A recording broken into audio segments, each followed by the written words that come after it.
দেখছেন Kolkata Times news.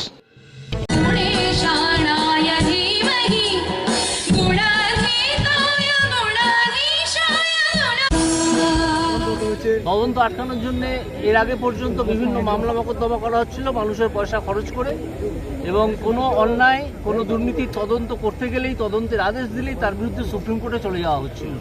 Supreme কোর্টে যাওয়ার অধিকার অবশ্যই আছে প্রতিটা মানুষের, প্রতিটা অথরিটি। কিন্তু কি করার জন্য যাওয়া হচ্ছে আমি তো আজকে জানতে চাইব যে মোট কত টাকা খরচ হলো এই তদন্ত আটকানোর জন্য। সুপ্রিম কোর্টে গিয়ে কত কোটি টাকা পশ্চিমবঙ্গ সরকার খরচা করলো। আপনি সকালবেলা রাজ্যপালের হস্তক্ষেপ চেয়েছেন, রাজ্যপালের হস্তক্ষেপ, রাজ্যপালের বিষয়টা দেখুন যে রাজ্যপাল কেন এখনো পর্যন্ত কনস্টিটিউশনাল মেশিনারি ধ্বংস হয়ে গেছে এটা ডিক্লেয়ার করছেন। তিনি ডিজিকে তলব করেছেন। তিনি কাকে তলব করেছেন আমি জানি না। সকালবেলা একদম সেখানে কেন্দ্রীয় বাহিনী থাকা সত্ত্বেও সেখানে আক্রান্ত হতে হলো তদন্তকারী সংস্থা। কেউ যদি অর্গানাইজ হয়ে, কারা অর্গানাইজ হয়ে করেছিল সেই খবরটা আপনারা নিন। কারা করেছিল, যারা করেছিল তারা কারা? সরকার পক্ষের কেউ কেউ বলছে মস্তানি করতে গেছিল সিবিআই, কেন ইনফরমেশন দেয়নি, ইনফরমেশন দিয়ে কেন যায়নি পুলিশকে কেন? আমি তো মনে করি যার খোঁজে গিয়েছিল তাকে আজ রাত্রির 12টার মধ্যে ইডির অফিসে এসে হাজিরা দেওয়া উচিত। ইতিমধ্যে পুলিশ 10 জনকে গ্রেপ্তার করেছে। পুলিশের গ্রেপ্তারের কথা ছাড়ুন, সেক্ষেত্রে আক্রান্ত হয়েছে একাধিক। সেই ঘটনায় পশ্চিমবঙ্গে আইন শৃঙ্খলা নিয়ে কি বলবেন? পশ্চিমবঙ্গে আইন শৃঙ্খলা আছে বলে আপনার মনে হয়?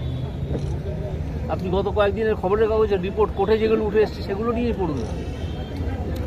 কিন্তু রাজ্যের মন্ত্রীরা তো বিভিন্ন সমীক্ষা দেখাচ্ছেন যে বাংলা, কলকাতা নাকি নারী সুরক্ষা থেকে শুরু করে আইন শৃঙ্খলার দিক থেকে 1 নম্বরে উঠে আসছে।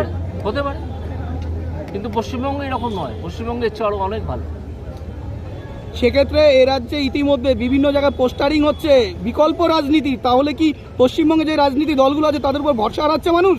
সেটা সম্বন্ধে, রাজনৈতিক সম্বন্ধে, বিষয় সম্বন্ধে আমি সরাসরি কোনো মন্তব্য করব না। হ্যাঁ, আপনি একটা যেটা বিষয় বলছিলেন যে গান নিয়ে, রবীন্দ্রনাথের যে গানের বিকৃতি হয়েছে সেটাকেই তো আবার রাজ্যের সঙ্গীত করার একটা পরিকল্পনা চলছে।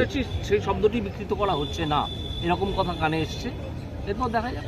কিন্তু সেটাকে তো আবার রাজ্যেরও সঙ্গীত করা হচ্ছে, সেই বিষয়ে কি বলবেন? রাজ্যের সঙ্গীত করা হচ্ছে তাতে অসুবিধে গিয়ে, একটা রাজ্য যদি নিজের সঙ্গীত তৈরি করে বা সঙ্গীত হিসেবে কোনটাকে গ্রহণ করে তাতে তো অসুবিধে কিছু নেই, কিন্তু কথা পাল্টে দেওয়ায় অসুবিধে আছে। স্যার, একটা যেটা বিষয়, বছর 23 শেষ হয়ে 24 চলে এলো, চাকরি প্রার্থীরা রাস্তায় বসে তারা কিন্তু বারবার একটা কথা বলছে, আমরা কবে নিয়োগ পাবো। যে চাকরি প্রার্থীরা রাস্তায় বসে আছেন আমি তাদের কাছে এর আগেও বলেছি যে রাস্তায় বসে থাকবেন কেন? আপনার যদি মনে করেন আপনার লিগ্যাল রাইট আসে, আপনি আদালতে আসুন। অনেকে তো এসে আদালতে এসে চাকরি নিয়ে গেছেন, আপনারা রাস্তায় বসে আছেন কেন?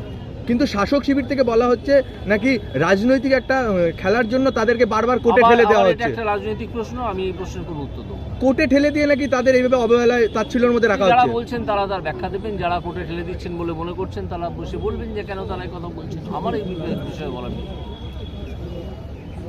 ঠিক আছে।